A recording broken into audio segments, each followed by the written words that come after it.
Hi అండి, నా పేరు అరవింద్ రెడ్డి. మాది అనంతపురం డిస్ట్రిక్ట్ తాడిపత్రి. మేము ఇక్కడ సాఫ్ట్వేర్ చేస్తాము. సో బేసికల్గా ఈ గవర్నమెంట్ కాలేజీలు మెడికల్ అనేది చాలా తక్కువగానే మన రాష్ట్రంలో. సో ఇప్పుడు ఉదాహరణకు మనం ఇంజనీరింగ్ కాలేజ్ చూసుకుంటే ఎవరైనా మంచి ర్యాంక్ వచ్చింది అంటే instead of private colleges they choose government college అనమాట. ఎన్ఐటి కానీ, ఆర్ఈసి వరంగల్ కానీ, బిఫోర్ ఇప్పుడు మనకు IIIT కానీ. సో వాటిని ఎందుకు వెళ్తారంటే అక్కడ టీచింగ్ స్టాఫ్ కానీ, ఇన్ఫ్రాస్ట్రక్చర్ కానీ, వాళ్ళ స్టాండర్డ్స్ కానీ డిఫరెంట్గా ఉంటాయి. సో అలాగే మన మెడికల్ కాలేజ్ విషయం చూసుకుంటే మన స్టేట్లో ఇప్పటి వరకు చాలా తక్కువ మెడికల్ కాలేజ్ ఉండేది. సో ఇప్పుడు జగన్మోహన్ రెడ్డి అరౌండ్ 12 కాలేజీలు ఏవో తెచ్చారు. సో వాటికి ఆల్రెడీ కొన్ని కాలేజీలు స్టార్ట్ అయ్యాయి, సీట్స్ అలాట్మెంట్ అయినాయి, క్లాసులు కూడా స్టార్ట్ అయినాయి. సో థింగ్ హియర్ ఈజ్ ఇంకా కొద్దిగా ఇన్వెస్ట్మెంట్ చేస్తే సపోజ్ అరౌండ్ 5,000 crores మిగతా కాలేజీలు కూడా మనకు లైమ్ లైట్లోకి వచ్చి దే స్టార్ట్ దేర్ క్లాసెస్ అనమాట. సో ఇప్పుడు కరెంట్ సిచ్యువేషన్లో మనకు విద్య అనేది చాలా ఖరీదైంది. సో సామాన్యులు కానీ, మధ్యతరగతి కానీ, మిడిల్ క్లాస్ కానీ వైద్య విద్య అనేది అందని ద్రాక్షే. సో మామూలు నార్మల్ ఇంజనీరింగ్ కాలేజీలో అయితే ఏదో కొన్ని లక్షల్లో పోతుంది, కానీ ఇక్కడ ఒక సీటు కావాలి అంటే కోట్లతో ఉండే పరిస్థితి ఉంది. సో అటువంటి సిచ్యువేషన్లో సామాన్య వాళ్ళకు ఈ వైద్య విద్య చేయాలి అంటే చాలా ఖరీదైంది, వాళ్ళకి అందని ద్రాక్షే.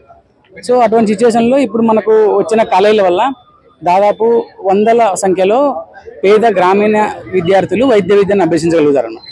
సో అది ఒక రకంగా అయితే ఈ హాస్పిటల్స్ కానీ ఇంకోటి కానీ ఈ గవర్నమెంట్ కాలేజీలు అఫిలియేటెడ్ హాస్పిటల్స్ ఉంటాయి కదా, అక్కడ మనకు అన్ని రకాల వైద్యం కూడా చాలా తక్కువ రేటుకు నాణ్యమైన వైద్యం అందుతుంది. కాలేజీ అంటే నాట్ ఓన్లీ ఫర్ స్టూడెంట్స్ కానీ మనకు వైద్యం కూడా అందుతుంది కదా.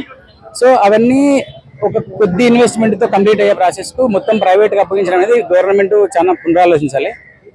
ఇప్పుడు ప్రైవేట్ చేస్తే ఖచ్చితంగా మనం చూసుకున్నామంటే ఏ ప్రైవేట్ హాస్పిటల్కైనా మనం సామాన్య జ్వరం వచ్చినా, ఇంకేదైనా చిన్న ఆపరేషన్ చేసుకోవాల్సి వచ్చినా కూడా చాలా ఖరీదైంది. కనీసం ఇప్పుడు మెడికల్ కార్డు కానీ, మెడికల్ ఫెసిలిటీస్ కానీ మెడికల్ కార్డు లేకుంటే సామాన్యుడు ఆ వైద్యాన్ని చేయించుకోలేదన్నమాట. సపోజ్ ఆరోగ్యశ్రీ లేకుంటే అసాధ్యం. సో అది లేని వాళ్ళు కూడా ఏదో మెడికల్ కార్డు లేకుంటే హాస్పిటల్కి వెళ్ళడానికి సాధించే పరిస్థితి లేదు, ఎందుకంటే వైద్యం అనేది చాలా ఖరీదైంది.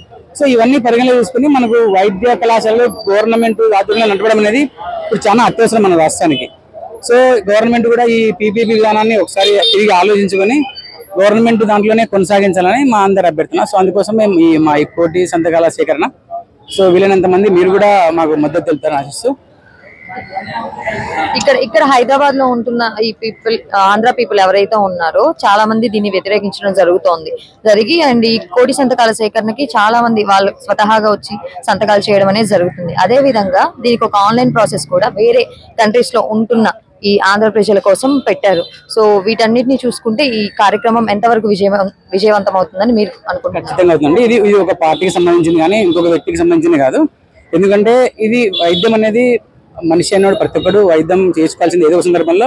సో అలాంటి సందర్భంలో ఎవరైనా స్టూడెంట్స్ నాకు MBBS చేయాలని ఉంది అని ఆస్పిరెంట్స్ ఉంటారు కదా, వాళ్ళందరూ కూడా ఖచ్చితంగా ఈ వైద్య కళాశాలలో గవర్నమెంట్ నడిపితే చాలా మంది ఆశలు తీరే అవకాశం ఉంది. సో ఇక్కడ మనం ఈ గవర్నమెంట్ లేకుండా ప్రైవేట్లు వేస్తే ఇప్పుడు జరిగే మనం వైద్య కళాశాలని చూస్తున్నాం కదా, కనీసం సీటు కావాలంటే కోట్లతోనే ఉంది. సో సామాన్యుడు ఎవరు అంత డబ్బులు పెట్టి విద్య అభ్యసించే పరిస్థితి లేదు.